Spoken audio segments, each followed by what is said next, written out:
Ceritain gak sih kira-kira ngejalanin Nona's Cake sendiri udah dari kapan? Nona's Cake jalan kayaknya udah sekitar 3 sampai 4 tahunan ini, tapi benar-benar digarap itu dari 2023. Dari 2023. Iya, Oke. almost 3 years I think. Udah mau Kalau jalan ya. 3 tahun ya. Oke. Kira-kira kenapa kamu milih matcha? Kenapa milih matcha ya? Berangkat dari sesuatu yang suka aku konsumsi aja sih. Oke. Belajar dari pertengahan tahun kemarin Oke. dan itu tuh baca jurnal. Oke. Iya. Karena teh itu tidak sesederhana yang teman-teman tahu, oh ya udah minum teh Sariwangi, oh ya udah minum matcha di coffee shop, enggak dong. Oke. Jadi sama kayak kopi itu kan ada macam-macam jenisnya nih, ada robusta, ada arabica dan lain sebagainya. Oke. Matcha pun demikian. Matcha pun demikian, Ada itulah. jenis-jenisnya ya? Tapi sebenarnya jenis matcha kalau kita ngomongin orang Jepang sendiri, mereka tuh nggak membagi matcha berdasarkan grade, nggak ya.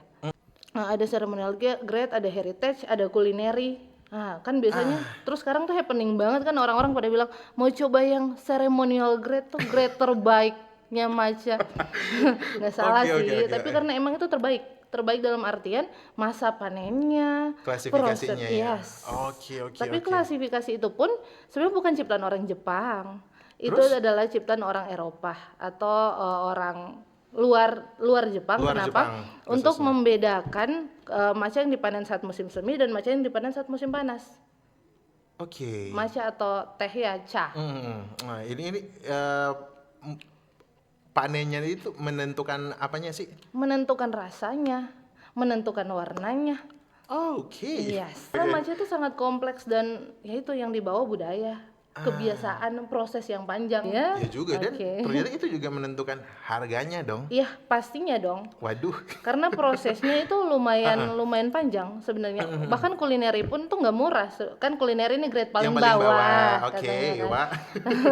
Tapi sebenarnya nggak murah-murah banget juga, karena tetap melalui proses yang panjang. Mereka shading, mereka hand picket misalnya, mereka memetik dengan tangan. Ada beberapa jenis matcha yang dipetik kalau dengan tangan, daun tehnya dipetik dengan tangan, dan itu prosesnya lama. Prosesnya lama karena dipetik dengan tangan, diproses dengan tangan.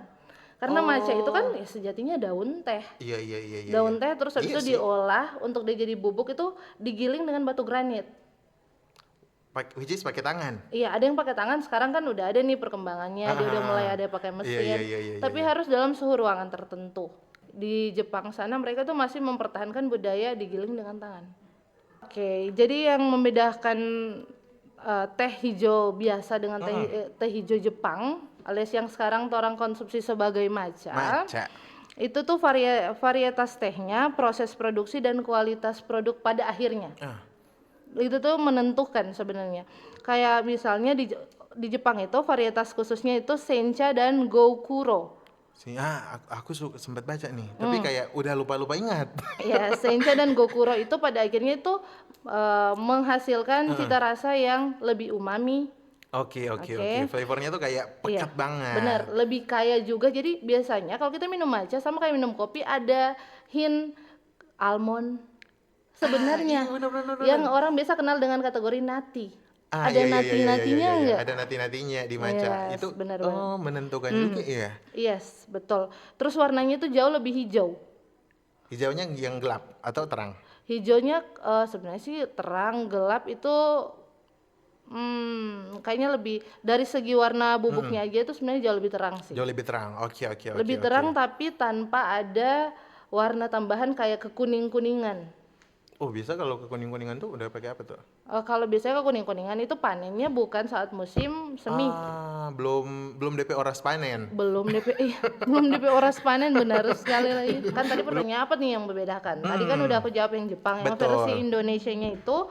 Nah, yang versi Indonesianya belum. Varietasnya itu Asamika. Jadi itu Asamika itu adalah sejenis varietas yang lebih umum digunakan. Di hampir banyak wilayah yang ada perkebunan tehnya. Sedangkan yang di Jepang itu sama kayak tadi, dia khusus. Dan dia dipanen kan per musim. Ya, varietas itu menentukan, dan varietas matcha itu nggak bisa ditanam di sembarang negara. Itu satu.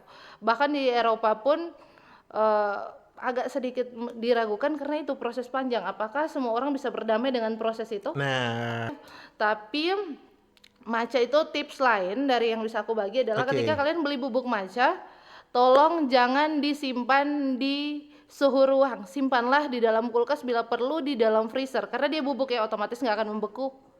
Oke. Jadi Kenapa dia yang harus yang didingin, Yes. kenapa tuh? Karena dia gampang teroksidasi oleh cahaya. Pertama teroksidasi oleh cahaya, oleh udara. Makanya dia harus disimpan di tempat yang dingin dan gelap.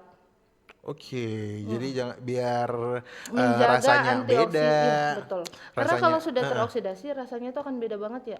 Jadi Oke. kalian pernah dapat kalau nggak mungkin minum di coffee shop mana terus Iya.